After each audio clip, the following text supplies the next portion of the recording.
前一阵啊，风台接要来，这云林的农业损失是真严重。目前农业部针对云林公告20项农作物现金救助，各有公告县内7乡镇会当补助现金。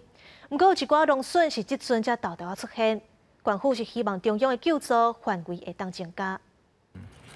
受到小犬风台的影响，延期性的农业损害陆续出现。云林立仑乡农民表示，这期稻仔浪花的时阵，拄好碰到风台，所以即马出水无涨，未来拢无切啊通收。拄风台来遐当即出是咪开始出一半期啊，以后拢堆咧要出啦，爱拍者就拢失啦，失啦哩啊就变成安尼。 云林县农业处讲，稻仔即摆无伫农业部公告现金救助的项目，是以稻仔保险理赔。若准农民即期的收成无到3吨，平均一个80%，一公顷才通领18000块。即马农业处建议放零，而且嘛延长补助的时间。 云林县政府又建议了将10项的天然灾的灾损，那比如说我们讲的芹菜啦，然后还有番茄的部分，还有不辣的部分，这些诸如种种大概有10项。那希望中央能够尽快核定这个天然灾害救助。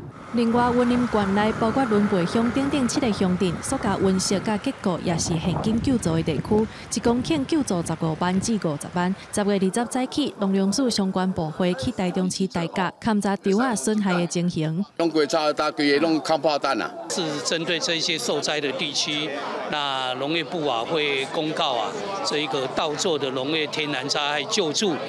农业署表示，受到小犬风台影响，即摆稻仔延期性的损害真严重，佮加上陆续有真侪县市来反映，所以原则上会以稻仔收入保险佮现金救助2种方式来办理。农民会当向各地公所咨询。记者综合报道。